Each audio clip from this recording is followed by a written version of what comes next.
नमस्कार, जय हिंद दोस्तों। आप देख रहे हैं अध्ययन केंद्र और इस वीडियो के माध्यम से अभी हम शुरू किए हैं बिहार एक परिचय ऑब्जेक्टिव बुक इम्तियाज़ अहमद का और रजनीश कुमार का। हालांकि फेमस है इम्तियाज़ अहमद के नाम से ही, तो काफ़ी इंपॉर्टेंट बुक है बिहार के किसी भी एग्ज़ाम के लिए। ये एडिशन जो है 2021 का हालांकि है, पर यही जो रहेगा 2022 का एडिशन भी रहेगा। ओके, तो बिल्कुल लेटेस्ट एडिशन है, तो इसको हम पूरा कंप्लीट करेंगे। यहाँ पे विषय सूची में आप देख रहे हो कि बिहार का इतिहास है। इसी के अंतर्गत ये पूरा है कि प्राचीन इतिहास, मध्यकालीन इतिहास और आधुनिक इतिहास है। इस तीनों को इसी में दिया गया है। तो अभी इस वीडियो में हम प्राचीन बिहार का इतिहास जो है उसको कंप्लीट करेंगे। ओके, तो चलिए शुरू करते हैं। वो करीब पेज नंबर 1 से लेकर पेज नंबर 30 तक है। तो धीरे धीरे ऐसे करके हम पूरा बुक को काफ़ी तेज़ी से कंप्लीट कर लेंगे।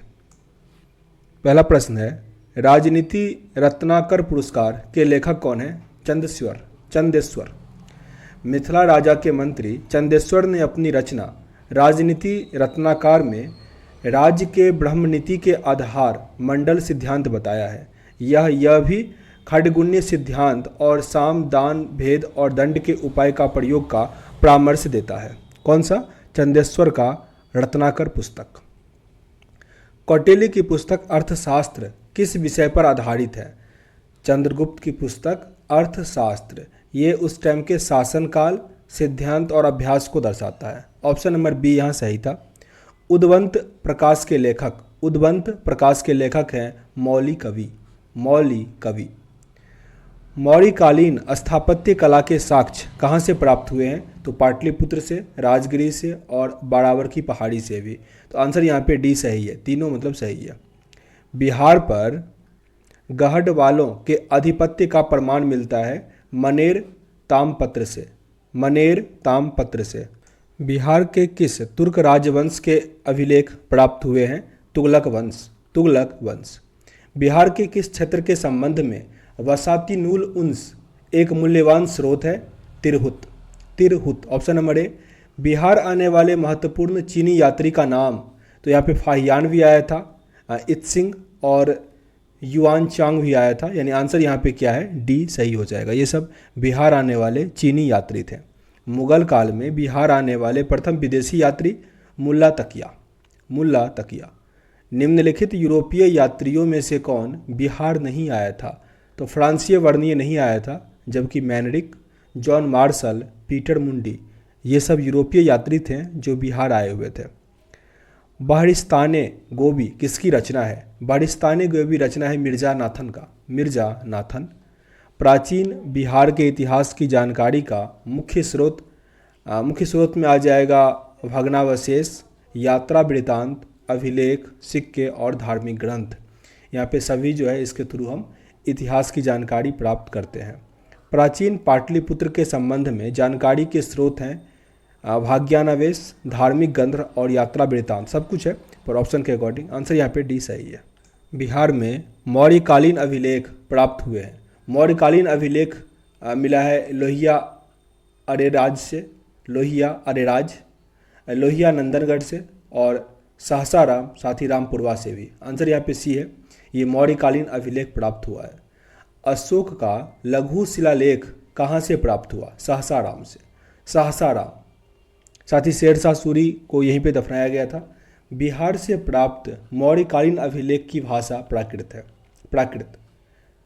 बिहार से प्राप्त मौर्यकालीन अभिलेख की लिपि कौन सी है? ब्राह्मी लिपि। इसको दोनों को फिर से रिपीट कर लीजिए। भाषा अगर पूछे तो प्राकृत और जब लिपि पूछे तो ब्राह्मी लिपि। मीरतुल अहवाल किसकी रचना है? मीरतुल अहवाल है मुल्ला बहबानी। मध्यकालीन मिथिला के इतिहास के स्रोत में महत्वपूर्ण है कृतिलता, वर्ण रत्नाकर और कृति पताका। ऑप्शन नंबर डी यहाँ सही है। बिहार में धातु प्रस्तर युगीन अवशेष कहाँ से मिले हैं? चिरांद छपरा से, मनेर से, चचेर यानी वैशाली और सोनपुर से। आंसर है डी। बिहार में गया जिले के अपसठ से प्राप्त अभिलेख में किस राजवंश के बारे में जानकारी मिलती है? प्रवर्ती युग वंश से। यानी ऑप्शन नंबर ए। बिहार प्रांत के आरा से प्राप्त देववर्णक का लेख तथा शाहपुर पटना एवं मंदार जो कि बांका में है से प्राप्त लेखों की जानकारी मिलती है परवर्ती गुप्त वंश के बारे में।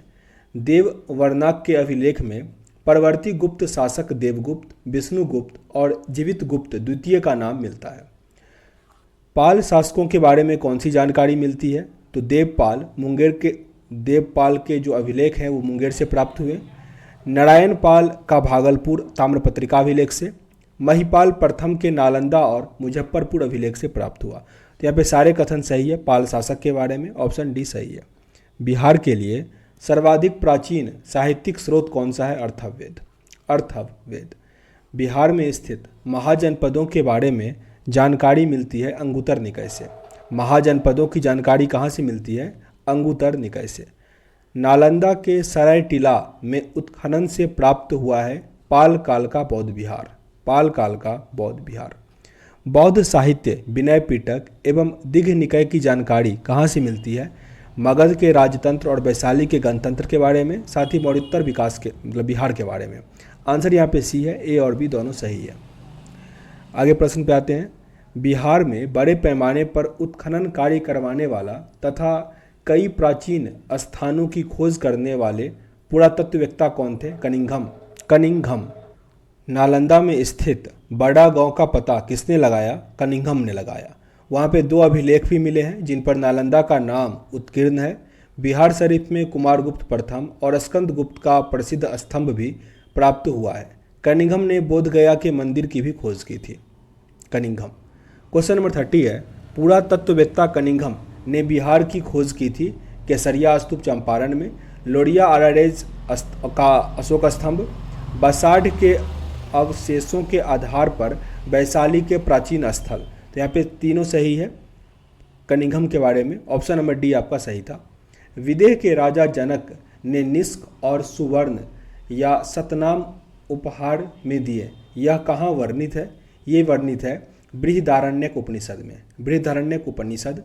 बिहार से प्राप्त मौर्य अभिलेख की लिपि कैसी है? तो उसकी लिपि अभी ऊपर पढ़े हुए थे कि वो ब्राह्मी लिपि थी, तो आंसर क्या हो जाएगा? डी, इनमें से कोई नहीं। वो कैसी लिपि थी? ब्राह्मी लिपि थी। बिहार में प्राप्त पहला द्विभाषी अभिलेख किस मध्यकालीन राजभाषा से संबंधित है? शेरशाह से। शेरशाह। वह पहला मुगल शासक कौन था जिसके अभिलेख बिहार से मिले हैं? अकबर। बौद्ध धार्मिक साहित्य में कौन सा ग्रंथ प्राचीन बिहार के इतिहास के संबंध में जानकारी का स्रोत है? दिघ निकाय। सियर अल मुताखरीन की रचना किसने की है? गुलाम हुसैन तबतबाई। मध्यकालीन बिहार से संबंधित इन स्रोतों का सुमेलित करना है। इसमें पहला दिया गया है रियाज उस सतीन, रियाज उस सलातीन। ये संबंधित हो जाएगा गुलाम हुसैन सलीम से। तारीख़ शेरशाही है अब्बास सरवानी। वक़ियात मुस्तानी है रिजुकुल्लाह। अफसानाए शाह ये है शेख कबीर से। वसातिनुल उन्स ये है इख्तसान देहलवी से। मुल्ला बहबहानी यात्री थे ईरान के। मुल्ला बहबहानी की यात्री वृत्तांत में आधुनिक बिहार के बारे में जानकारी मिलती है। आधुनिक बिहार का अध्ययन के लिए स्रोत क्या सब है? तो फ्रांसिस बुकानन द्वारा संकलित विभिन्न report, district gazetteer, land survey and settlement report, Fort William India House correspondence series. तो यहाँ पे सारे जो हैं उससे आधुनिक बिहार का पता चलता है, ऑप्शन नंबर डी। कौटिल्य के अर्थशास्त्र के किस पहलू पर प्रकाश डाला गया है? तो यहाँ पे राजनीतिक नीतियाँ। अपसढ़ से प्राप्त एक मंदिर का भग्नावशेष प्राप्त हुआ। इसकी दीवारों पर दृश्य अंकित है रामायण के, गया में। तो आंसर यहाँ पे क्या है? Option number C. अब यहाँ से प्राचीन इतिहास बिहार का शुरू होता है, जिसमें पहले दिया है पूर्व ऐतिहासिक बिहार। बिहार में पूर्व ऐतिहासिक काल का आरंभ कब होता है? 40,000 ईसा पूर्व अनुमानता है। बिहार में पूर्व ऐतिहासिक काल के अवशेष प्राप्त हुए हैं। तो यहाँ पे कुल्हाड़ी के फलक, चाकू और खुरपी और मृदभांड सब कुछ मिला है, यानी आंसर क्या है? डी। बिहार के आदि मानव के निवास की आरंभिक साक्ष्य कहाँ से प्राप्त हुआ? मुंगेर और नालंदा से। बिहार में आदि मानव की उपस्थिति की आरंभिक साक्ष्य किस युग से प्राप्त हुआ है? पूर्व प्रस्तर युग से। पूर्व प्रस्तर युग। बिहार के मध्यवर्ती प्रस्तर युग के साक्ष्य मिले हैं मुंगेर से। मुंगेर बिहार। बिहार में चिरांद यानी सारण और चेचर यानी वैशाली में किस युग के अवशेष प्राप्त होते हैं? नव प्रस्तर युग के। नव प्रस्तर युग के। बिहार में ताम्र प्रस्तर युग के परवर्ती चरण के अवशेष कहाँ से प्राप्त होते हैं? तो चिरांद, सारण, चेचर, वैशाली और सोनपुर, मनेर से। तो आंसर यहाँ पे क्या है? Option number D. आगे इसमें दूसरा एक्सरसाइज है ऐतिहासिक काल का आरंभ। डिस्क्रिप्शन बॉक्स में कौन सा लेसन कब शुरू होता है उसका हम टाइम लिख देंगे। अगर नहीं लिखे मान लीजिए गलती से तो कमेंट बॉक्स में मेंशन कीजिएगा, हम उसको लिख देंगे। बिहार सहित पूर्वी भारत में आर्यों का आगमन हुआ, ये कब हुआ? उत्तर वैदिक काल में, यानी लगभग 800 ईसा पूर्व। बिहार सहित पूर्वी भारत के आर्यों का विस्तार में सहायक है लोहे का उपयोग। लोहे का उपयोग। श्रुति और किंवदंती के अनुसार महाभारत युद्ध के समय बिहार के प्रमुख राज्य कौन कौन से थे? मगध, विदेह, अंग और लिच्छवी, यानी ऑप्शन नंबर सी यहाँ सही था। वेद के किस ग्रंथ में बिहार के विदेह राज्य में आर्यों के आगमन तथा निवास का साक्ष्य मिलता है? शतपथ ब्राह्मण में। विदेह की प्रथम चर्चा शतपथ ब्राह्मण से ही मिलती है। बिहार का कौन सा प्राचीन राज्य आरंभ में बहुत दिनों तक आर्यावर्त के बाहर था तथा अनार्य जाति के लोगों के आवास स्थल पे था? यह था मगध। मगध। बिहार में उपनिषद काल में ब्राह्मण धर्म और ज्ञान का महान केंद्र कहाँ पे था? विदेह में। विदेह। विदेह के राजा जनक प्रसिद्ध दार्शनिक थे। यह राज्य व्याकरण, साहित्य और दर्शन शास्त्र के लिए महत्वपूर्ण केंद्र माना जाता था। अर्थवेद में वर्त्य शब्द का प्रयोग किस राज्य के लोगों के लिए किया गया था? मगध के लिए। अर्थवेद में सूक्त में पहली बार मगध का वर्णन मिलता है। अर्थवेद में। बिहार का कौन सा राज्य मतलब उस टाइम में जो महाजनपद था उत्तर वैदिक काल का एक महत्वपूर्ण राज्य था? तो विदेह। विदेह। बिहार की भौगोलिक क्षेत्र की चर्चा सर्वप्रथम किस साहित्यिक रचना से मिलती है? शतपथ ब्राह्मण से।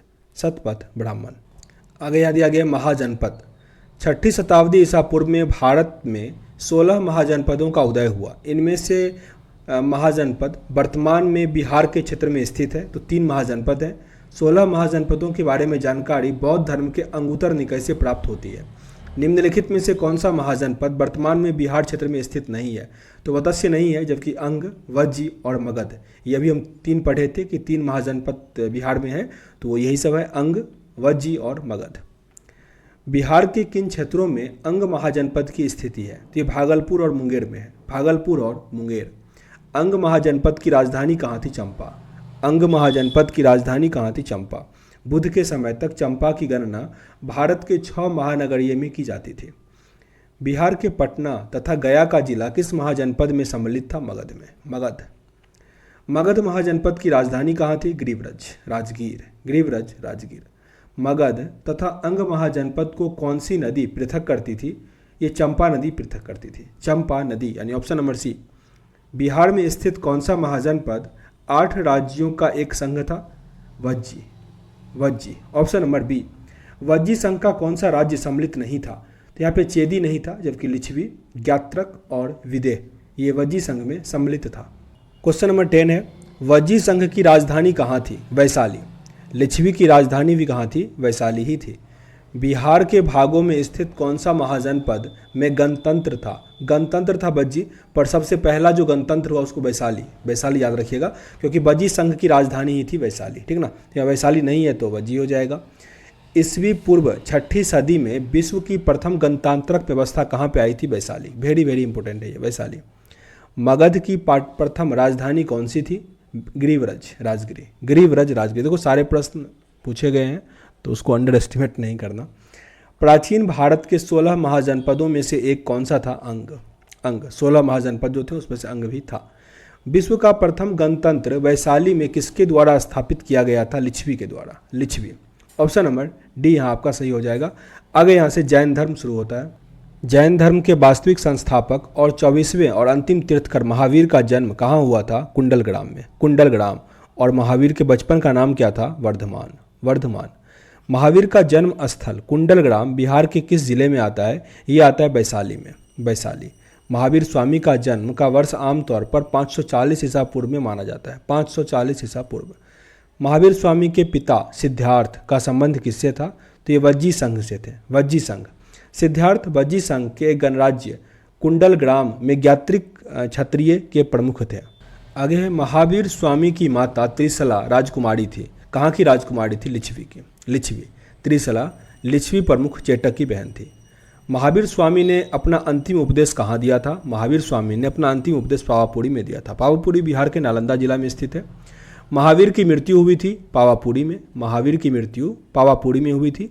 प्रथम जैन संगति का आयोजन पाटलिपुत्र में हुआ था। प्रथम जैन संगति का आयोजन पाटलिपुत्र में हुआ था। प्रथम जैन संगति का आयोजन किसके शासनकाल में हुआ था? चंद्रगुप्त मौर्य, चंद्रगुप्त मौर्य। प्रथम जैन संगति की अध्यक्षता किसने की थी? स्थूलभद्र। प्रथम जैन संगति की अध्यक्षता किसने की थी? स्थूलभद्र। प्रथम जैन संगति, आगे क्वेश्चन है, प्रथम जैन संगति का आयोजन पाटलिपुत्र में हुआ था, इसमें कौन से कार्य हुए थे? तो पहला दिया गया कि जैन धर्म ग्रंथों का अंतिम रूप से संकलित कर लिपिबद्ध किया गया था। ऐसा कुछ नहीं था। प्रथम जैन संगति में ऐसा क्यों होगा? जैन धर्म के महत्वपूर्ण 12 अंगों का प्रणयन किया गया और जैन धर्म के 2 भाग भी हुए, एक हुआ श्वेतांबर और हुआ दिगंबर। तो यहाँ पे बी ऑप्शन सही है। जैन धर्म के 12वें तीर्थकर वसु पूज्य का जन्म स्थल कहाँ पे था? चंपा, चंपा। अब आगे यहाँ से बौद्ध धर्म शुरू होता है। पहला प्रश्न है इसमें, बौद्ध धर्म के संस्थापक गौतम बुद्ध ने गृह त्याग के उपरांत सर्वप्रथम कहाँ गए थे? ये वैशाली के समीप अलार कलार के आश्रम में, यानी ऑप्शन नंबर बी सही है। गौतम बुद्ध को कहाँ कौंडिन्य और 5 ब्राह्मण मिले थे? ये उरुबेला बोधगया में कौंडिन्य और 5 ब्राह्मण मिले थे। गौतम बुद्ध को ज्ञान प्राप्ति हुई थी बोधगया में, बोधगया। गौतम बुद्ध को किस नदी के किनारे ज्ञान की प्राप्ति हुई थी? निरंजना नदी के तट पर। उन्हें ज्ञान की प्राप्ति बोधगया में निरंजना नदी के किनारे एक पीपल वृक्ष के नीचे हुआ था। राजगृह में आयोजित प्रथम बौद्ध संगति में कौन से कार्य हुए हैं? तो इसमें बुद्ध की शिक्षकों का संकलन सूत और विनय पिटक में हुआ है। आंसर यहाँ पे बी सही है कि प्रथम बौद्ध संगति का आयोजन लगभग 483 ईसा पूर्व हुआ था। द्वितीय बौद्ध संगति का आयोजन वैशाली में हुआ था। इनमें से कौन से कार्य किए गए थे? तो यहाँ पे बौद्ध धर्म को 2 भाग में बांटा गया था, स्थिवर और महासंघिक, स्थिवर और महासंघिक, यानी ऑप्शन नंबर बी। साथ ही कब हुआ था? 383, 100 साल बाद। तृतीय बौद्ध संगति का आयोजन पाटलिपुत्र में हुआ था। इसमें कौन सा कार्य हुआ था? तो कुछ कठोर नियम बनाए गए थे, अभिधम्म पिटक का संकलन किया गया था और ये 251 ईसा पूर्व में हुआ था। निम्नलिखित में से किस नगर में महात्मा बुद्ध का घनिष्ठ संबंध रहा है? तो ये बोधगया हो, राजगीर हो, वैशाली, हर जगह संबंध था। आंसर है यहाँ पे डी। महात्मा बुद्ध ने पाटलिपुत्र के विनाश के कारणों की भविष्यवाणी की थी। इनमें से कौन सी सम्मिलित है? बाढ़, अग्नि और आंतरिक कलह, यानी आंसर यहाँ पे डी सही है। क्वेश्चन नंबर 10 दिया गया है कि बोधगया में महाबोधि मंदिर कहाँ बनाया गया? गौतम बुद्ध को जहाँ ज्ञान प्राप्त हुआ था। प्रसिद्ध बौद्ध सरिपुत्र का जन्म हुआ था नालंदा में, नालंदा। अब आगे जो एक्सरसाइज है वह है मगध साम्राज्य का उत्थान। इसमें पहला प्रश्न है, प्राचीन भारत में साम्राज्यवाद की शुरू और विकास के श्रेय किन्हें जाता है? मगध को, मगध। मगध राज्य की आरंभिक राजधानी कहाँ थी? गिरिव्रज, यानी राजगीर और राजगिरी। राजगीर पहाड़ियों से घिरी हुई थी। महाभारत और पुराणों के अनुसार मगध का सर्वप्रथम राजवंश कौन था? बृहद्रथ राजवंश, बृहद्रथ। बृहद्रथ राजवंश जरासंध के पिता बृहद्रथ ने आरंभ किया था। मगध जनपद का संस्थापक कौन था? बृहद्रथ और जरासंध, बृहद्रथ और जरासंध। मगध साम्राज्य का वास्तविक संस्थापक कौन था? बिंबिसार, बिंबिसार। बिंबिसार का शासनकाल 544 ईसा पूर्व से लेकर 493 ईसा पूर्व तक रहा था। बिंबिसार एवं अजातशत्रु किस वंश के थे? ये थे हर्यक वंश के, हर्यक वंश। बिंबिसार को श्रेनिक और अजातशत्रु को कुनिक कहा जाता था। बिंबिसार महात्मा बुद्ध के मित्र थे, यानी उसके समकालीन थे, ऐसा प्रश्न आता है। तो यहाँ पे हर्यक वंश के थे ये दोनों। मगध साम्राज्य का उत्कर्ष प्रारंभ हुआ। मगध साम्राज्य का उत्कर्ष बिंबिसार के शासनकाल से हुआ प्रारंभ। बिंबिसार ने किस राजकुमारी के साथ विवाह किया था? तो कौशल देवी, चेलना और खेमा सबसे किया था। बिंबिसार ने वैवाहिक संबंध द्वारा अपनी स्थिति सुदृढ़ की थी। कौशल देवी कौशल की, खेमा पंजाब की तथा चेलना वज्जी संघ की राजकुमारी थी। बिंबिसार ने ब्रह्मदत्त को पराजित कर कौन सा राज्य जीता था? अंग, अंग राज्य जीता था। हर्यक वंश का दूसरा शासक कौन था? अजातशत्रु। अजातशत्रु अजातशत्रु 493 से लेकर 461 ईसा पूर्व तक अपने पिता बिंबिसार की हत्या करके सत्ता स्थापित कर लिया था। राजगीर में दुर्ग तथा स्तूप का स्थापना मगध के किस शासक ने किया था? अजातशत्रु ने। अजातशत्रु दुर्ग और स्तूप की स्थापना राजगीर में। वज्जी संघ के लिच्छवियों को पराजित करने वाला मगध शासक था अजातशत्रु। अजातशत्रु अजातशत्रु के साथ प्रेम संबंध के लिए चर्चित नर्तकी आम्रपाली कहाँ की थी? ये थी वैशाली की। वैशाली। अजातशत्रु ने किस राज्य के साथ युद्ध में प्रथम बार रथ मूसल और महाशिलाकटकम नामक हथियार का प्रयोग किया था? लिच्छवी में। लिच्छवी। प्रथम मगध साम्राज्य के उत्कर्ष किस सदी में हुआ था? 6ठी सदी ईसा पूर्व। 6ठी सदी ईसा पूर्व। पाटलिपुत्र नगर की स्थापना किस शासक ने की थी? उदयीन ने। उदयीन। अजातशत्रु के बाद उदयीन मगध की गद्दी पर बैठा था और उसे उदयभद्र भी कहा गया था। किस राजा ने पाटलिपुत्र को सर्वप्रथम मगध की राजधानी बनाया था? उदयीन। उदयीन। हर्यक वंश का अंतिम शासक कौन था? नागदशक। नागदशक। हर्यक वंश के उपरांत मगध पर किस वंश की सत्ता स्थापित हुई थी? शिशुनाग वंश की। शिशुनाग वंश का संस्थापक था शिशुनाग। सर्वप्रथम मगध के किस शासक ने गिरिव्रज के अतिरिक्त वैशाली को भी अपनी राजधानी बना लिया था? शिशुनाग। शिशुनाग। किस शासक ने पाटलिपुत्र को पुनः राजधानी बनाया और तब से मगध साम्राज्य की राजधानी पाटलिपुत्र हो गई? कालाशोक। कालाशोक को काकवर्ण भी कहा जाता है। द्वितीय बौद्ध संगति का आयोजन किसके शासनकाल में हुआ था? कालाशोक के टाइम में। कालाशोक या काकवर्ण। द्वितीय बौद्ध संगति का आयोजन कहाँ हुआ था? वैशाली में हुआ था। द्वितीय बौद्ध संगति 383 में, पहला हुआ था 483, दूसरा 343, तीसरा 251 ईसा पूर्व। द्वितीय बौद्ध संगति की अध्यक्षता किया था सावक मीर ने। सावक मीर। नंदवंश का संस्थापक कौन था? महापद्मनंद। महापद्मनंद। झा एवं श्रीमाली की पुस्तक प्राचीन भारत में नंदवंश का संस्थापक महानंदिन को बताया गया है, तो ऑप्शन के अकॉर्डिंग आप उसको हैंडल कीजिएगा। मगध के किस शासक को कली का अंश यानी परशुराम अवतार, क्षत्रिय का नाशक, सर्वछत्रांक, एक छत्र एवं एक राट कहा गया? ये थे महापद्मनंद। महापद्मनंद नंदवंश का सबसे अधिक प्रतापी राजा था। नंदवंश का अंतिम राजा कौन था? धनानंद, जिसको चंद्रगुप्त मौर्य ने हराया था। प्रथम बौद्ध संगति का आयोजन किसके शासनकाल में हुआ था? अजातशत्रु के टाइम में, 483 ईसा पूर्व। प्रथम बौद्ध संगति का आयोजन कहाँ हुआ था? राजगिरी, गिरिव्रज में। प्रथम बौद्ध संगति की अध्यक्षता किसने की था? महाकश्यप। महाकश्यप। मगध साम्राज्य के कलिंग का विजय सर्वप्रथम किसने किया था? महापद्मनंद ने। महापद्मनंद। निम्नलिखित में से मगध का कौन सा राजा सिकंदर महान के समकालीन था? घनानंद। सिकंदर के आक्रमण के समय मगध पे इसी का शासक था धनानंद का।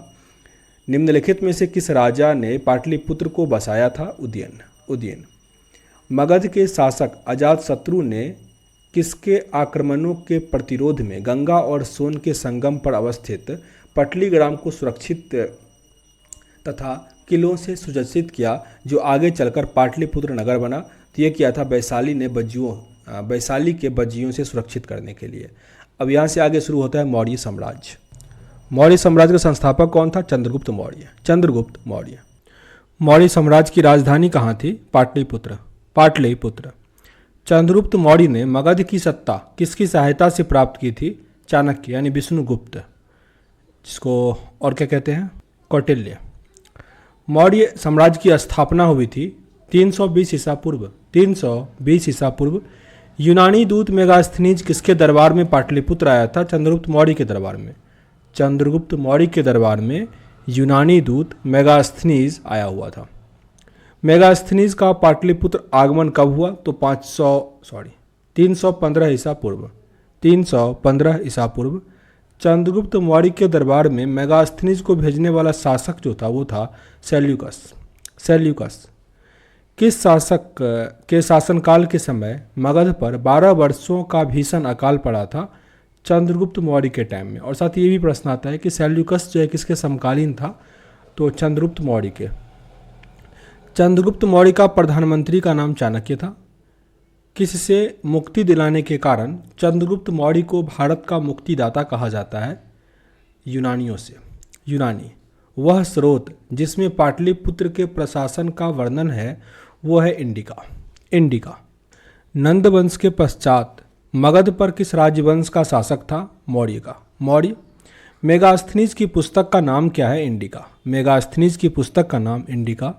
अर्थशास्त्र के लेखक हैं कौटिल्य। कौटिल्य का अन्य नाम क्या है? चाणक्य और विष्णुगुप्त भी। पाटलिपुत्र के शासन व्यवस्था का विस्तृत वर्णन विदेशी यात्री वृत्तांत किसने किया? मेगास्थनीज ने। मेगास्थनीज।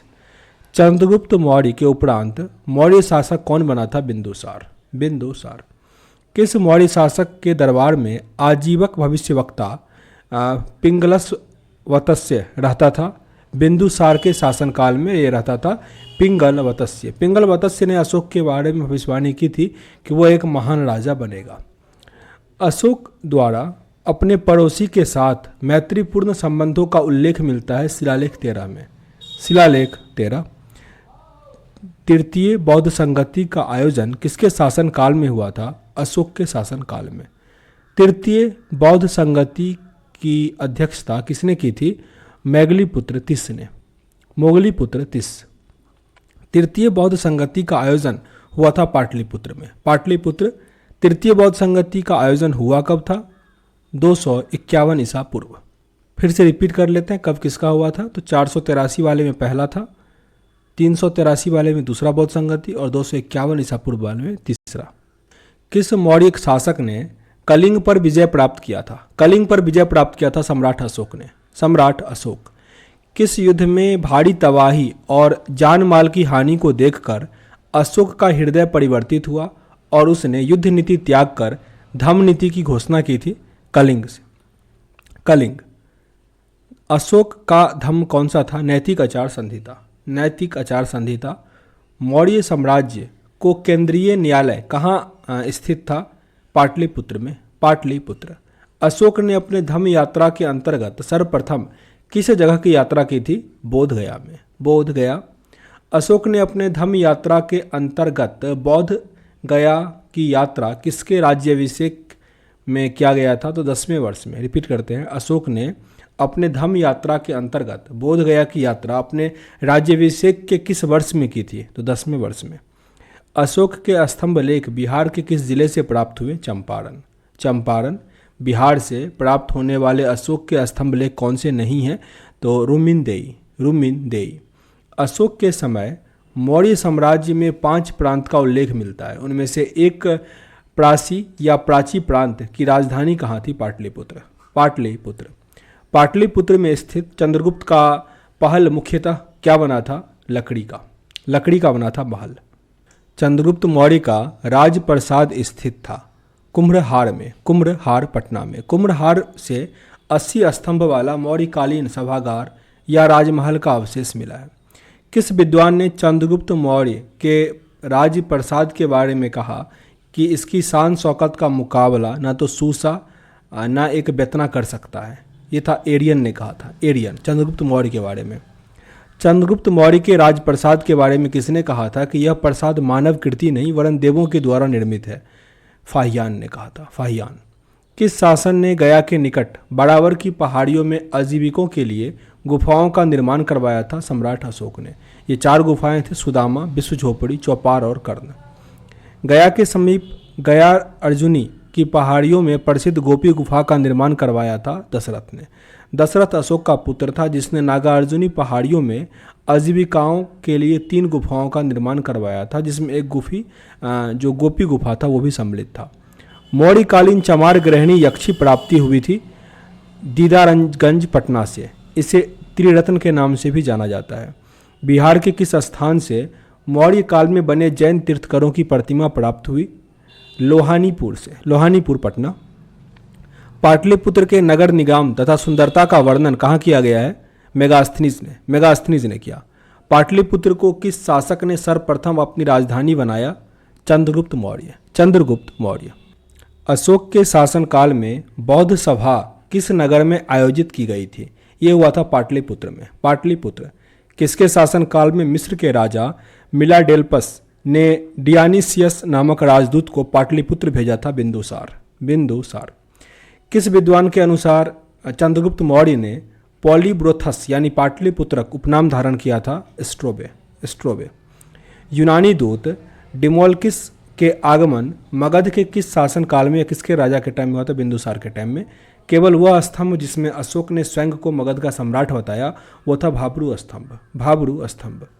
बाड़ावर की गुफाओं का उपयोग किसके आश्रय गृह के रूप में किया गया था? आजीविकों। अशोक की राजधानी पाटलिपुत्र थी। मौर्य काल में पाटलिपुत्र के प्रशासन 30 नागरिक तथा सभा संचालित करती थी, जो 5-5 सदस्यों की 6 समितियां गठित की गई थी। यह कथन किसका है? यह कथन है मेगास्थनीज का। मेगास्थनीज। मौर्य प्रशासन के संबंध में कौन सा कथन सही है? तो यह केंद्रीकृत था, प्रशासन तंत्र कठोर था और साथ ही करों का बोझ भी काफ़ी अधिक था। तो आंसर क्या है? Option number D. Question number 51, Ashok के स्तंभ में कौन सा कथन सही है? तो उसने धर्म विजय की नीति अपनाई थी, उसने विदेशों से संबंध स्थापित किया था और साथ ही प्रजाहित और कल्याण के उपाय किए थे। तो आंसर यहाँ पे डी सही है। देवनामपिय के नाम से किस शासक ने अपने आप को संबोधित किया था? अशोक। धम्म महामात का कार्य किसने किया था? यहाँ पे ये हो जाएगा धम्म नित्य या क्रियान्वयन, जन कल्याण के उपाय और लोगों के बीच दान वितरण। तो आंसर यहाँ पे डी सही है। मौर्यकालीन प्रशासन का राजयुक का कार्य क्या था? तो वो यहाँ पे न्यायिक, ग्रामीण प्रशासन और राजस्व का विभाग देखता था, राजयुक। तो आंसर यहाँ पे डी सही है, सभी सही है। मौर्यकालीन विद्वानों में किनका नाम आता है? तो कौटिल्य, पाणिनि और उपावर्ग, तीनों का आता, उपावर्ष। आंसर डी है। मौर्यकालीन स्थापत्य का सुंदर उदाहरण इसमें से कौन सा हो जाएगा? तो पाटलिपुत्र स्थित राजप्रसाद के अवशेष, दीदारगंज की याक्षी और बराबर की गुफाएं। तो ऑप्शन नंबर यहाँ पे बी सही है। अशोक की धम्म नीति की जानकारी कहाँ से मिलती है? द्वितीय, 10 और 7वां, दूसरा, 10वां और 7वां अभिलेख। आंसर है डी। आगे क्वेश्चन है, अशोक के किस अभिलेख में दान और धम्म दान के अंतर को स्पष्ट किया गया है? 9वें अभिलेख में, 9वें वाले में। मौर्य सम्राट के पतन में कौन सा शामिल नहीं है? तो आर्थिक संकट नहीं आया था, जबकि विदेशी आक्रमण हुआ था, अयोग्य शासक हो गया था और अंदर में प्रांतीय विद्रोह भी चल रहा था। तो आंसर यहाँ पे ये गलत है।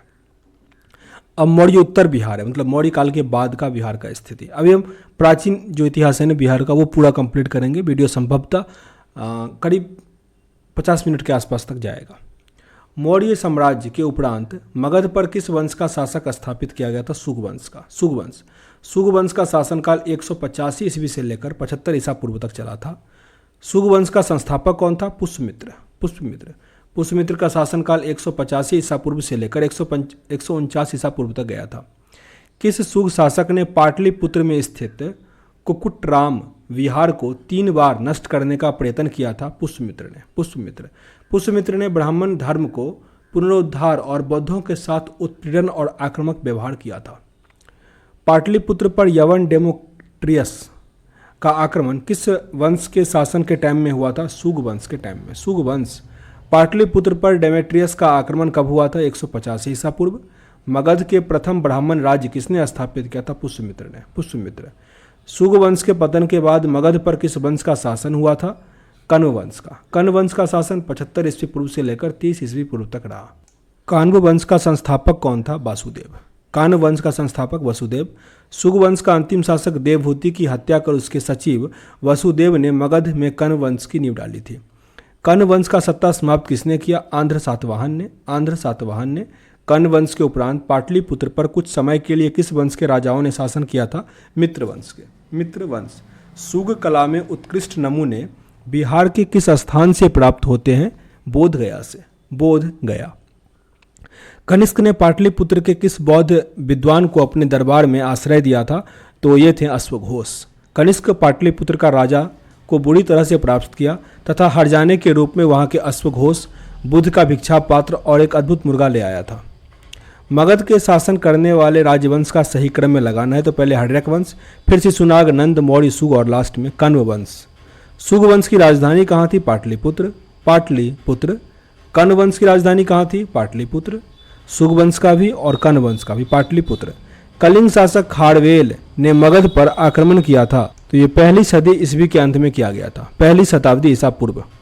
आगे कलिंग नरेश खारवेल ने कहाँ की कीमती उपहार प्राप्त किए थे? तो अंग और मगध से।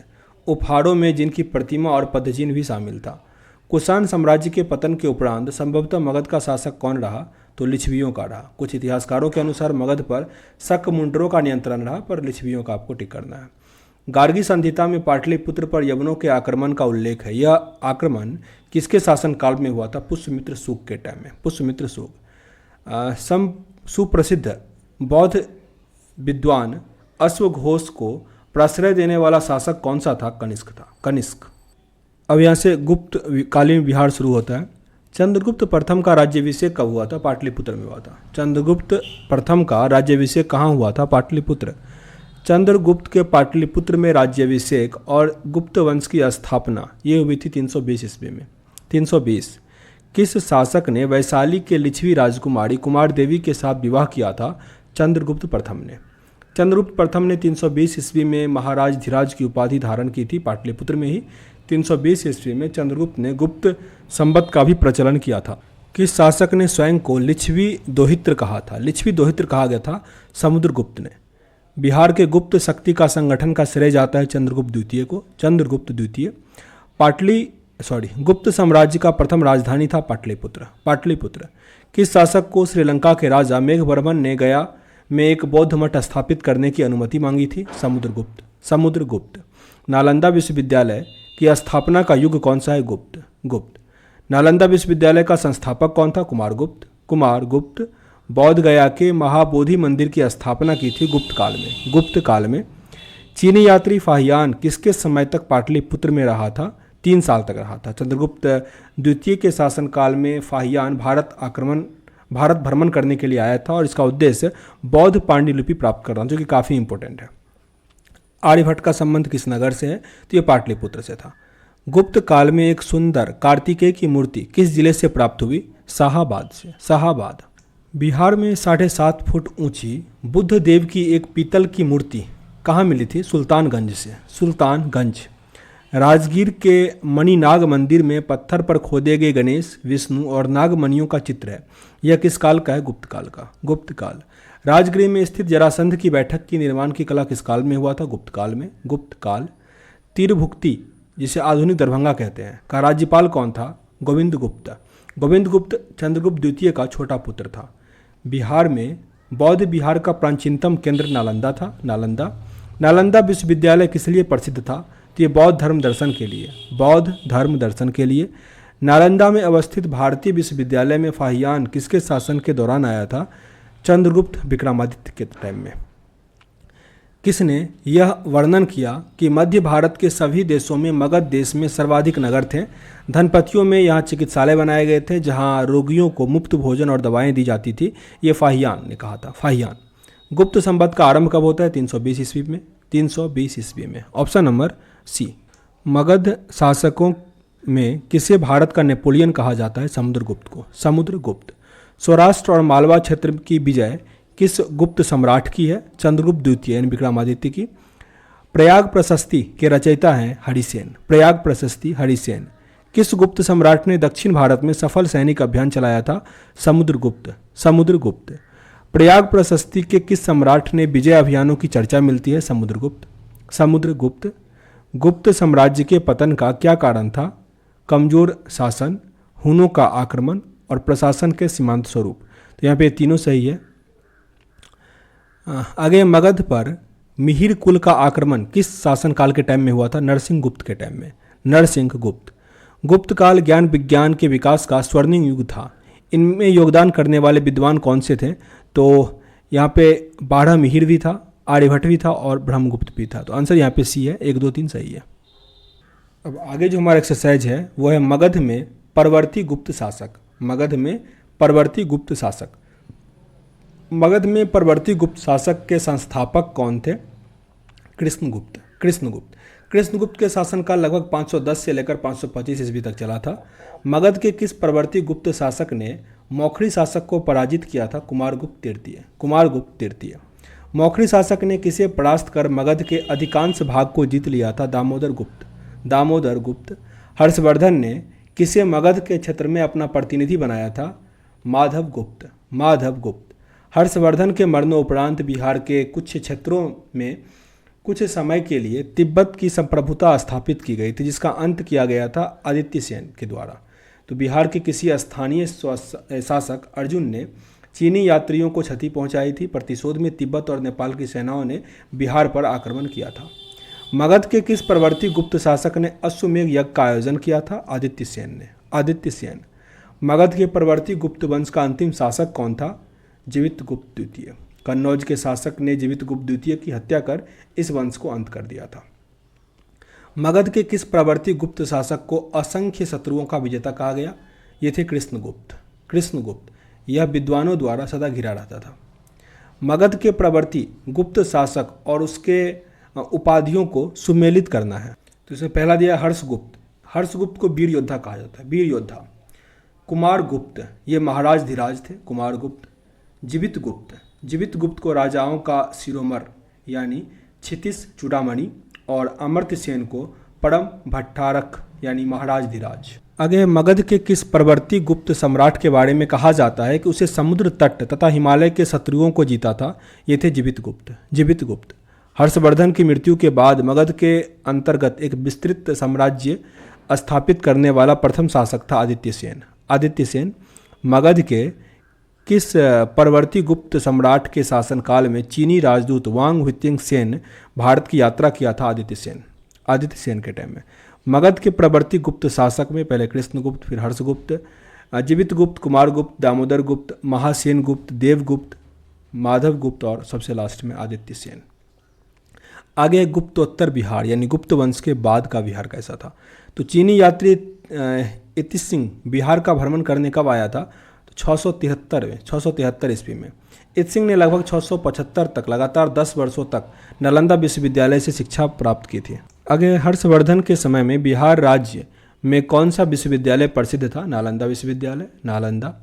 चीनी यात्री ह्वेनसेन ने किस विश्वविद्यालय में अध्ययन किया था? तो नालंदा में ही। ह्वेनसेन ने नालंदा विश्वविद्यालय में 635 से लेकर 640 यानी 5 साल तक अध्ययन किया था।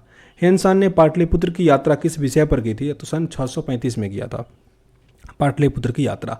बोध गया के महाबोधि वृक्ष को क्षति पहुंचाने वाला था शशांक। शशांक बंगाल का शासक था जो कि क्रूर और धर्माद्र था।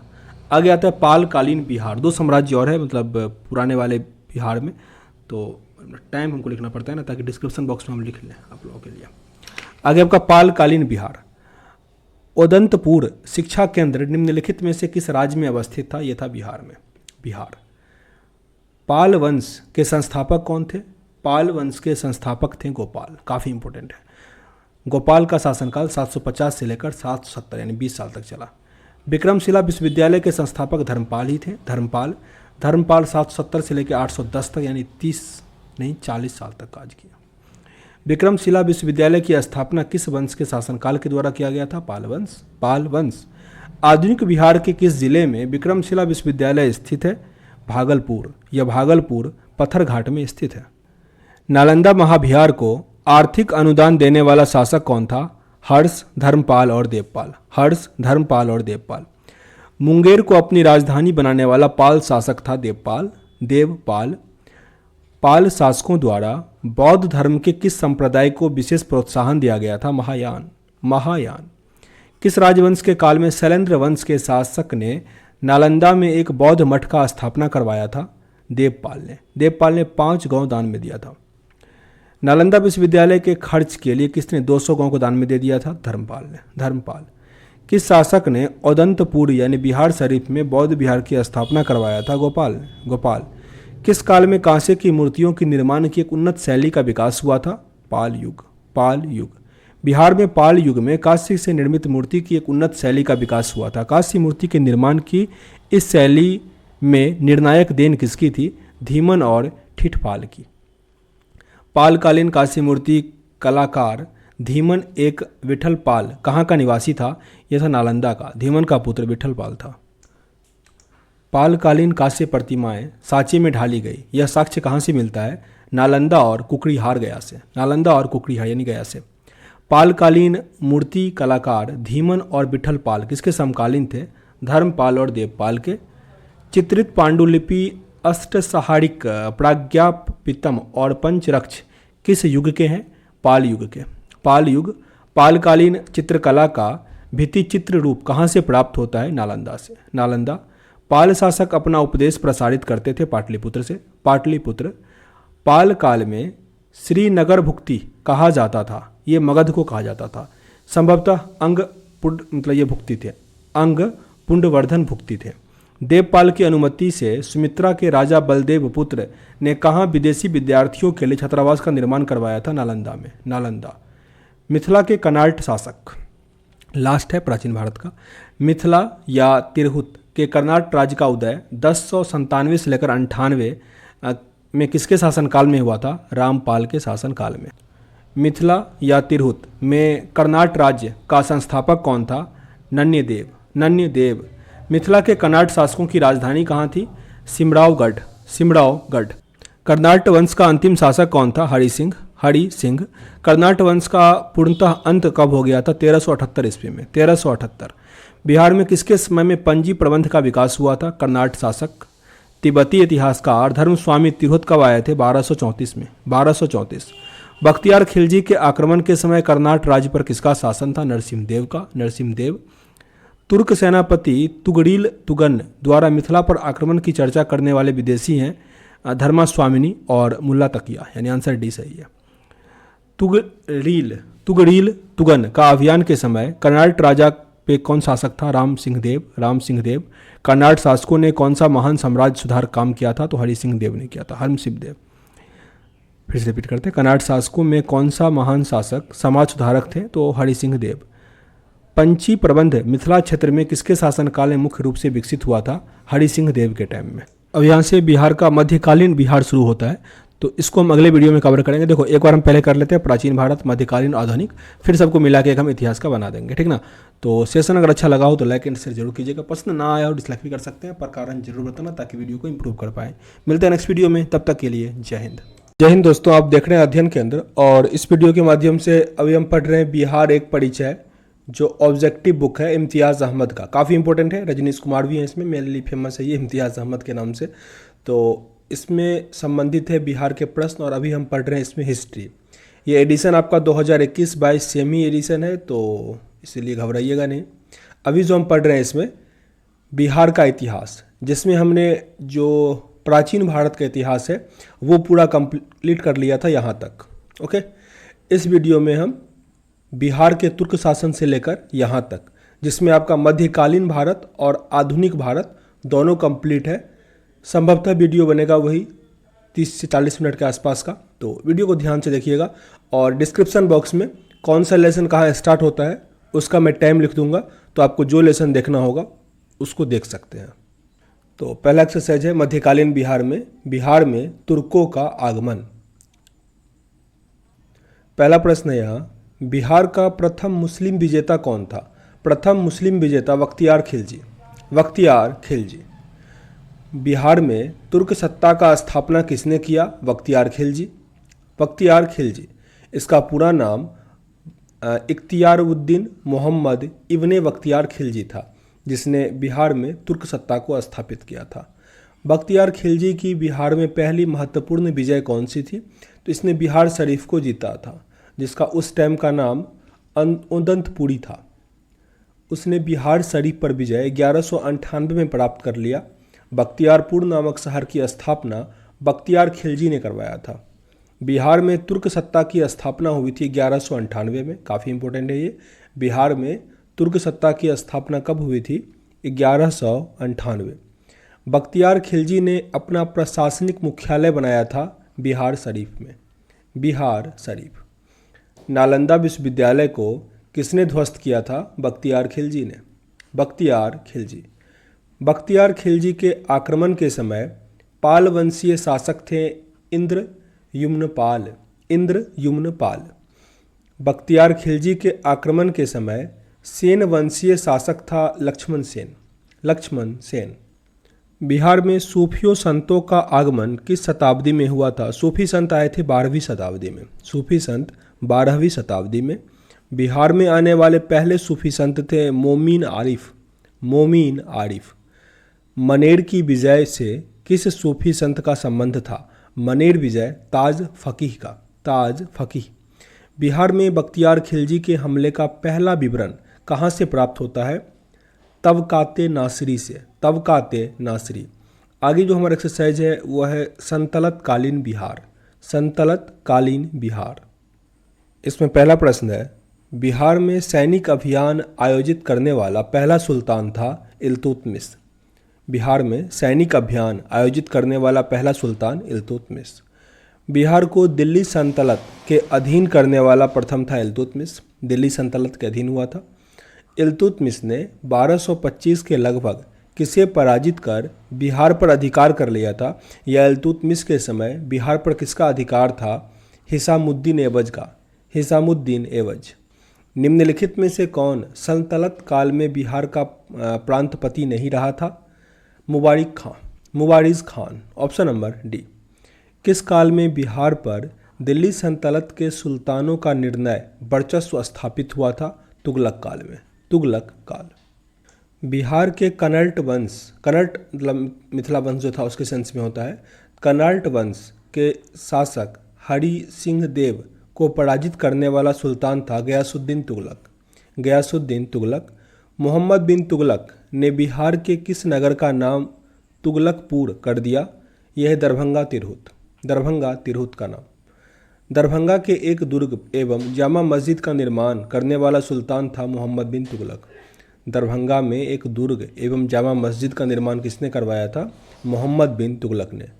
तुगलक काल में बिहार की राजधानी कहाँ थी? बिहार शरीफ। बिहार शरीफ, जो कि नालंदे जिले में स्थित है। बिहार राज्य का नाम बिहार किसने दिया था?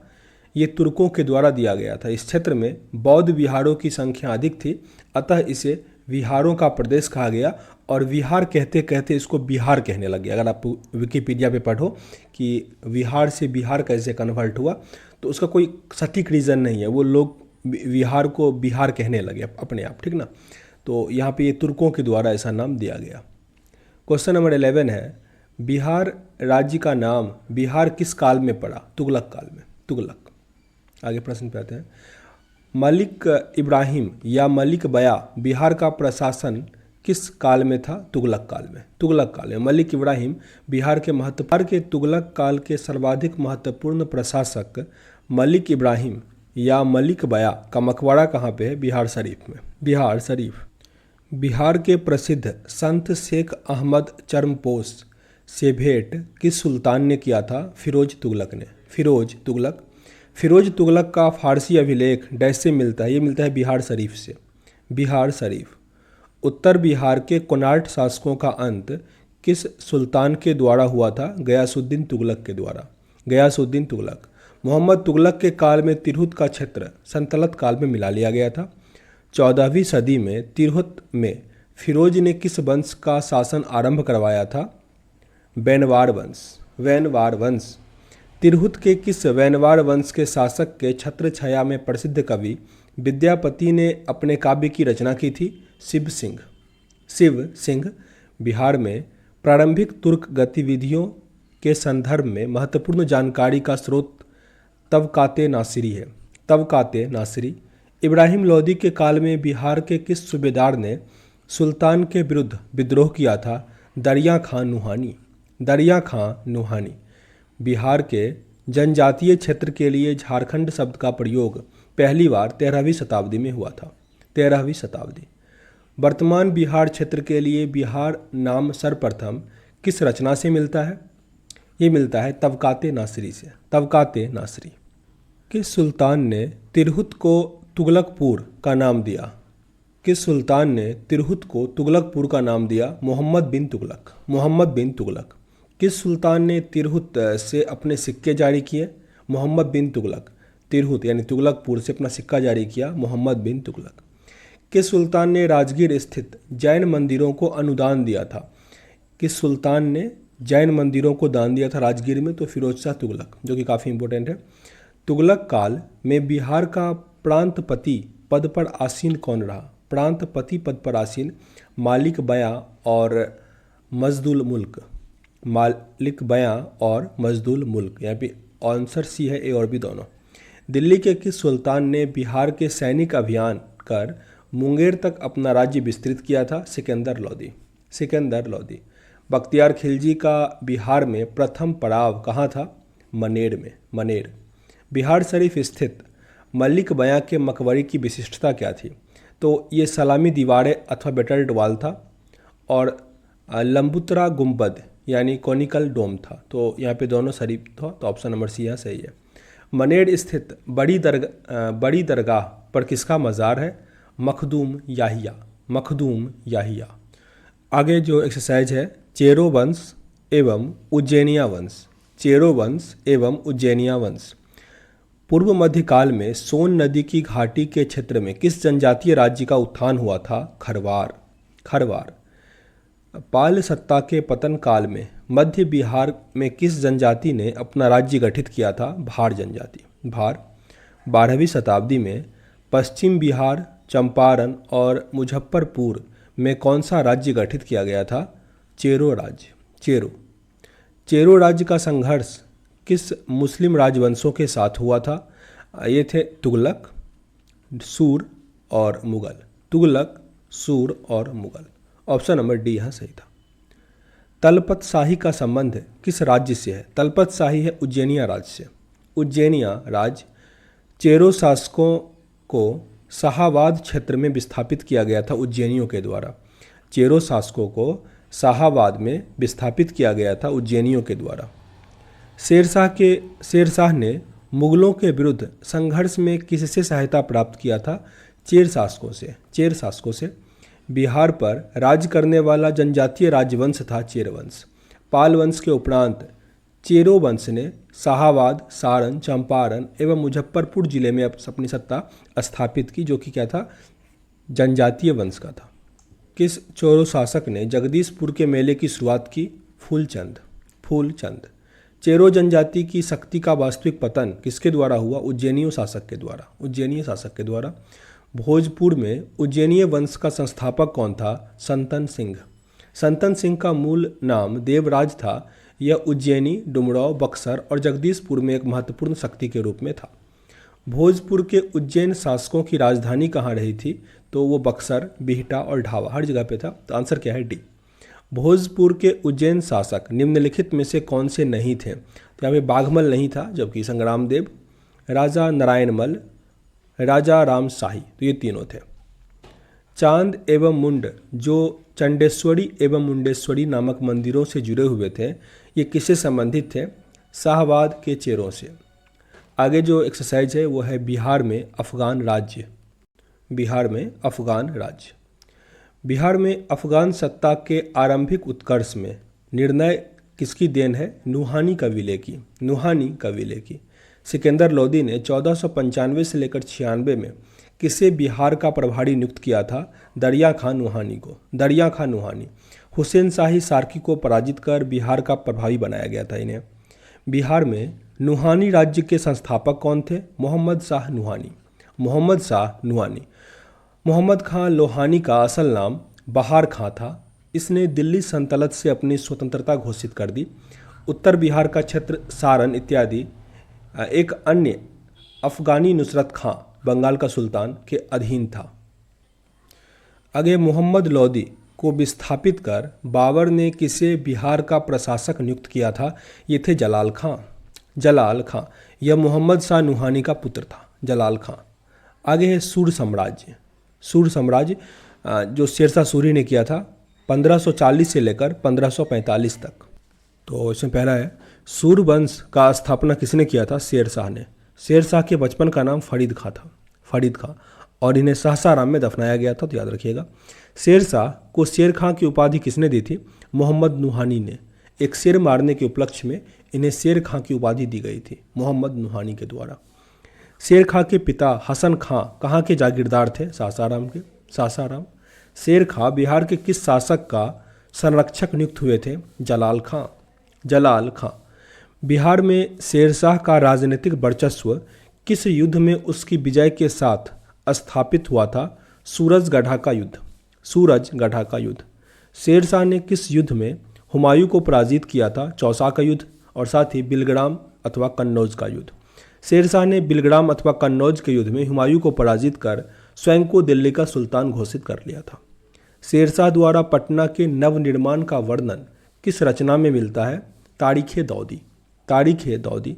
शेरशाह द्वारा अफगान राज्य की पुनर्स्थापना किस युद्ध के उपरांत हुआ था? कन्नौज, या उसी को बिलग्राम का युद्ध कहते हैं। तो ऑप्शन नंबर यहाँ पे ए सही है। शेरशाह का प्रशासनिक प्रयोगशाला कहाँ पे था? सासाराम में, प्रशासनिक प्रयोगशाला। बिहार का अंतिम अफगान शासक था दौद खां करारानी। दौद खां करारानी। शेर शाह का मकबरा सासाराम, जो कि काफ़ी इंपॉर्टेंट है, सासाराम। शेर शाह का मकबरा अफगान स्थापत्य का सर्वश्रेष्ठ उदाहरण है। शेरशाह द्वारा पटना का दुर्ग और पटना की राजधानी बनाने की चर्चा कहाँ से मिलती है? तारीख़ दौदी से। तारीख़ दौदी की रचना अब्दुल्लाह ने की थी। शेरशाह द्वारा कौन सा कार्य किया गया था? तो जब्त प्रणाली की शुरुआत की गई, रुपया का परिचालन किया गया था और सिकंदरी गज और सन की दंडी का प्रयोग, जो कि नापने के लिए होता था। तो यहाँ पे डी आंसर सही है, सभी सही है।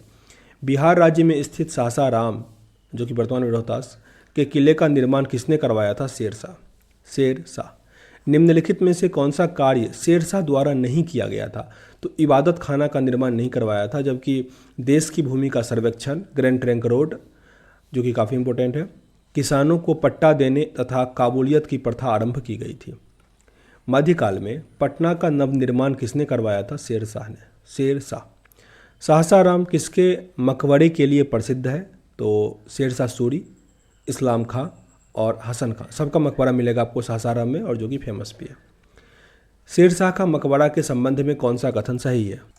तो यह झील के मध्य स्थिर अष्टकोणी आकार का, यह सासाराम में है और ये झील के मध्य में अष्टकोणी आकार का, यही सही है शेरशाह के मकबरा के बारे में।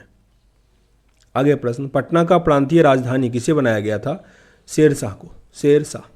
सुप्रसिद्ध सूफी संत शेख वाडन किस अफगान शासक के समकालीन थे? तो ये थे शेरशाह के और इस्लाम खां के, यानी ऑप्शन नंबर सी यहाँ सही है।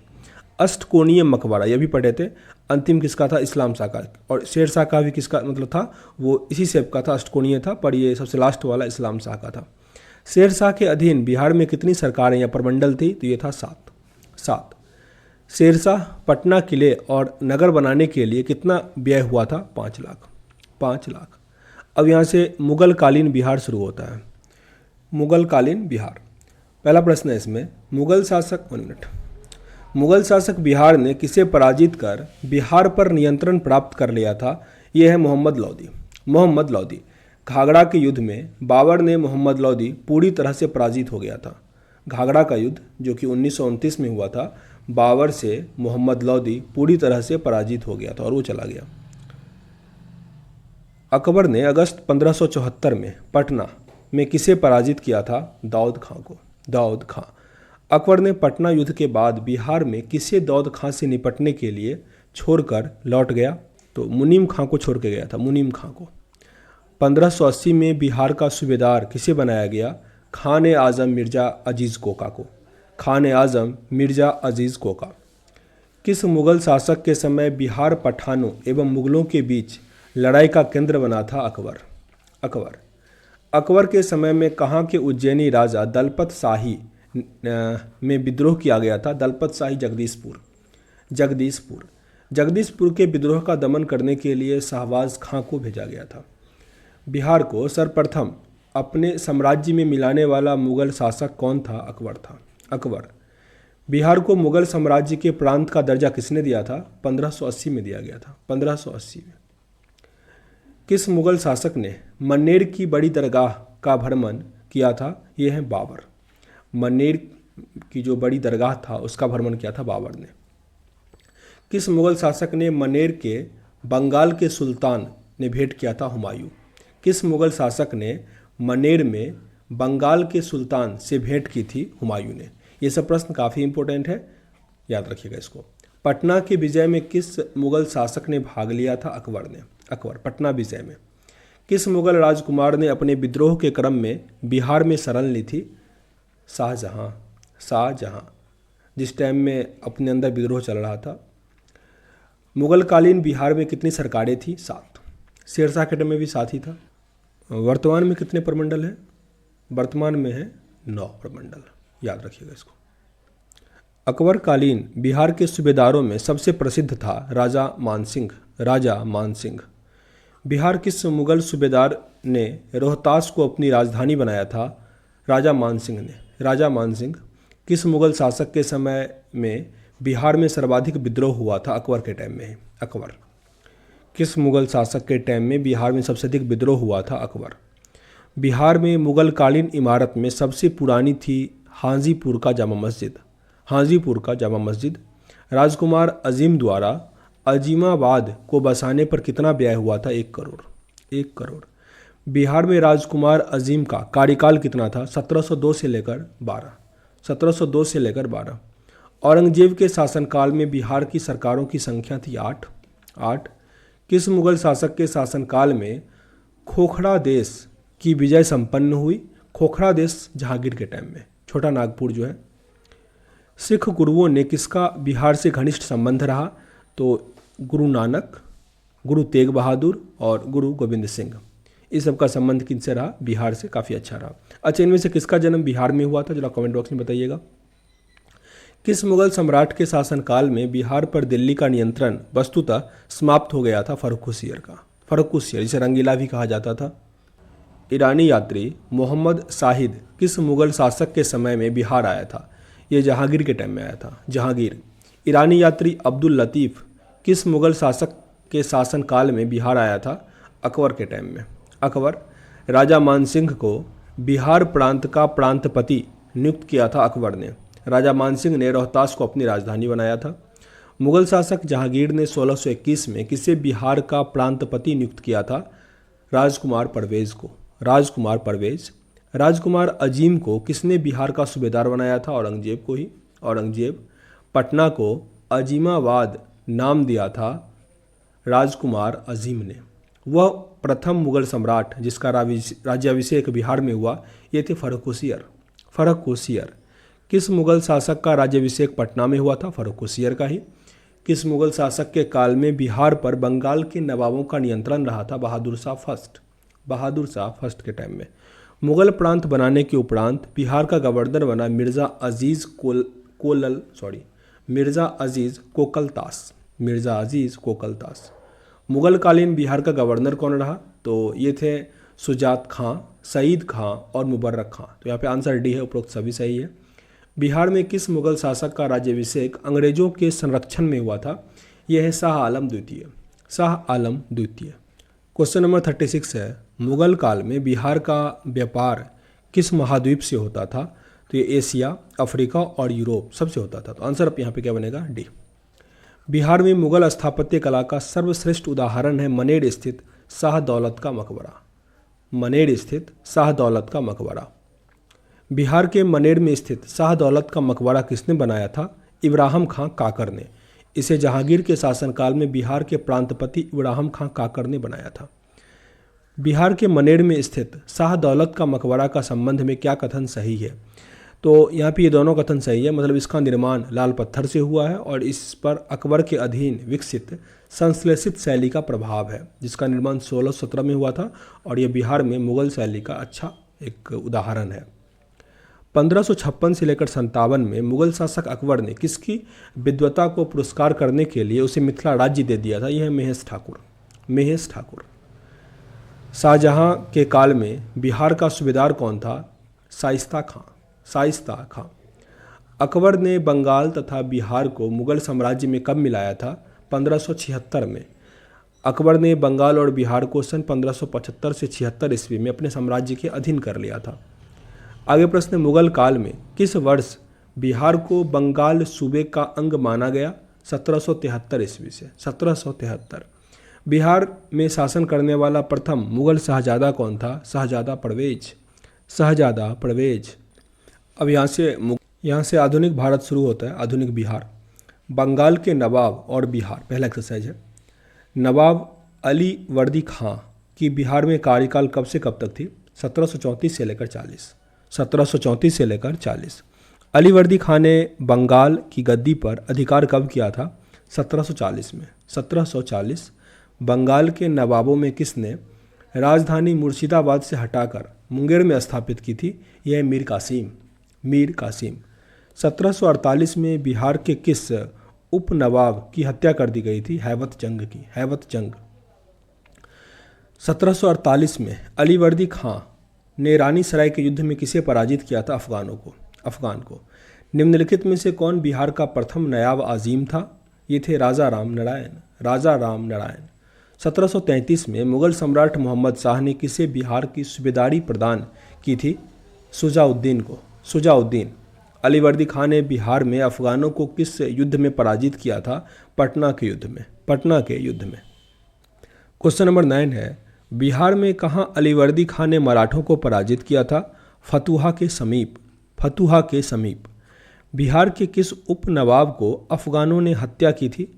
जैनुद्दीन हैबत जंग में 1748 में हुआ था, इसी में उनका वध हुआ था। अब आगे जो एक्सरसाइज है वो है बिहार में यूरोपीय कंपनियां। पहला प्रश्न है, बिहार में डेन व्यापारियों ने कहाँ व्यापार की कोठी खोली थी? ये पटना सिटी नेपाल में। पटना सिटी नेपाल। बिहार के पटना में माल गोदाम की स्थापना किस फ्रांसीसी के टाइम में हुआ था? कब? 1734 में। 1734। बिहार में यूरोपीय कंपनियां क्या व्यापारिक सामग्री प्राप्त करती थी? तो यहाँ से अनाज, सौदा और वस्त्र प्राप्त करती थी। आंसर है डी। अंग्रेजों की बिहार के साथ व्यापार का मुख्य आयात सामग्री था अनाज, सोरा और अफीम। किस अंग्रेजी यात्री ने बिहार में 1670 से लेकर 71 में भीषण अकाल की चर्चा की है? यह है जॉन मार्शल। John Marshall. अंग्रेजी यात्री पीटर मुंडी किस मुगल शासक के समय में बिहार आए थे? ये शाहजहां के टाइम में आए थे। शाहजहां। यूरोपीय कंपनियों द्वारा बिहार में स्थापित फैक्ट्रियां मुख्यतः कहाँ लगी थी? तो ये भंडारित केंद्र था, एक व्यापारिक केंद्र था और प्रशासनिक केंद्र, 3 था। तो आंसर क्या बनेगा? डी। अंग्रेजों ने पटना में अपनी फैक्ट्री किस मुगल शासक के शासनकाल में स्थापित किया था? शाहजहां के टाइम में। शाहजहां। बिहार के क्षेत्र में सर्वप्रथम कौन आए थे? पुर्तगाली आए थे। बिहार में सबसे पहले पुर्तगाली आया। अंग्रेजों ने 1620 में बिहार में सर्वप्रथम कहाँ अपनी व्यापारिक केंद्र स्थापित की थी? आलमगंज, पटना। आलमगंज, पटना। उन्हें वास्तविक सफलता 1651 में मिला था। अंग्रेजों की पटना फैक्ट्री का प्रधान जॉब चॉर्नॉक कब बना था? 1664 में। 1664। बिहार में डच मतलब हॉलैंड और नीदरलैंड फैक्ट्री की स्थापना कब की गई थी? 1632 में। बिहार में सर्वप्रथम डचों ने पटना कॉलेज की उत्तरी इमारत में डच फैक्ट्री स्थापित की थी। पटना सिटी के डेन लोगों ने अपनी फैक्ट्री कहाँ स्थापित की थी? 1774 में। 1774। किस यात्री ने पटना के मुगल साम्राज्य का दूसरा सबसे बड़ा नगर और उत्तर भारत का सबसे बड़ा व्यापारिक केंद्र बताया जाता है? तो ये तेवर्नियो जो कि फ्रांसीसी यात्री थे। किस यात्री ने मुगल काल में पटना की जनसंख्या 2 लाख बताया था? मेनरिक। वर्तमान पटना कॉलेज के उत्तरी इमारत जो कि डच फैक्ट्री थी, वर्तमान गुलजार बाग स्थित गवर्नमेंट प्रिंटिंग प्रेस क्या था? तो ये अंग्रेजी फैक्ट्री थी। अंग्रेजी फैक्ट्री। अब यहाँ से अंग्रेज और बिहार शुरू होता है। अंग्रेज और बिहार। प्लासी का युद्ध 1757 के उपरांत बिहार का उप नवाब कौन बना था? मीरन। बंगाल के किस नवाब ने मुंगेर को अपनी राजधानी बनाया था? मीर कासिम। बिहार आने वाला प्रथम अंग्रेज यात्री कौन था? Rolf Fitch. बिहार में ब्रिटिश सत्ता का सर्वप्रथम विरोध किया था अली गौहर ने कब पटना का डेरा डाला था? अली गौहर ने पटना का डेरा 1760 में डाला था। 1760। ईस्ट इंडिया कंपनी को नवाब बिहार एवं उड़ीसा में दीवान का अधिकार कब प्रदान हुआ? शाह आलम द्वितीय ने दिया था। अंग्रेज को यह अधिकार 1765 में मिला था। मीर कासिम ने अपनी राजधानी मुर्शिदाबाद से हटाकर मुंगेर क्यों ले गया था? क्योंकि यहाँ पे अंग्रेज के हस्तक्षेप से मुक्त रहने का उनका उद्देश्य था। बिहार के किस एक लगान परिषद बिहार के लिए एक लगान परिषद यानी रेवेन्यू काउंसिल ऑफ पटना का गठन कब किया गया था? 1770 में। इसके अध्यक्ष थे जेम्स एलेक्जेंडर। धीरज नारायण को हटाकर सिताब राय को कंपनी द्वारा बिहार का नायब दीवान कब बनाया गया? 1767 में। 1767। पटना में गोलघर का निर्माण क्यों करवाया गया था? अनाज को भंडारण के लिए।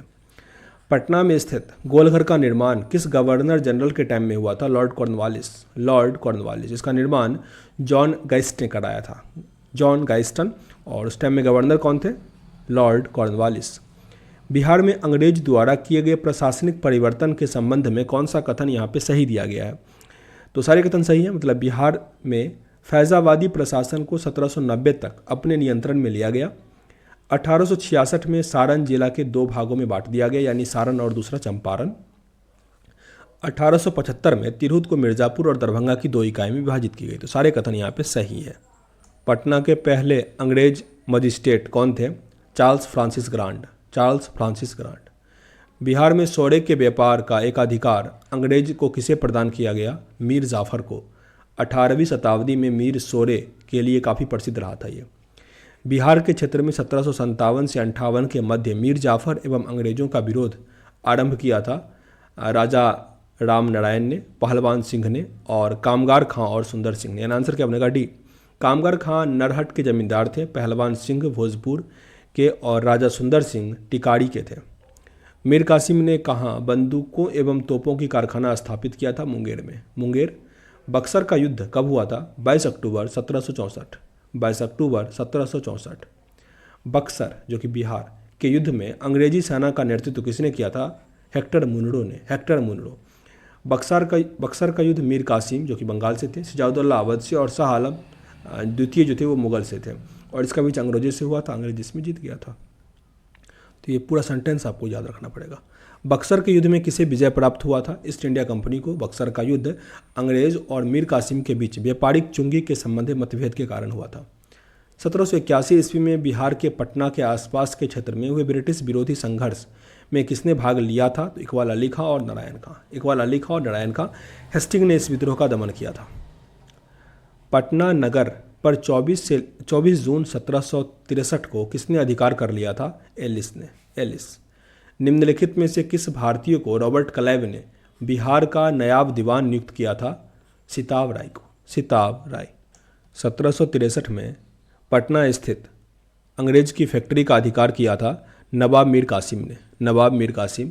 ब्रिटेन के राजा 1765 ईस्वी में फरमान द्वारा बंगाल, बिहार, उड़ीसा की दीवानी ईस्ट इंडिया कंपनी को कितने रुपये दिया था? 26 लाख रुपया। 26 लाख। अंग्रेज को 1765 में बिहार, बंगाल, उड़ीसा की दीवानी उपलब्ध करवाने के लिए महत्वपूर्ण योगदान था नवाब मुनरी-उद-दौला। नवाब मुनरी-उद-दौला। सम्राट शाह आलम द्वितीय ईस्ट कंपनी को बंगाल, बिहार, उड़ीसा की दीवानी कब प्राप्त की थी? 12 अगस्त 1765 को। 12 अगस्त 1765 को। देख लो 48-52 समय पूछा गया है बीपीएससी में।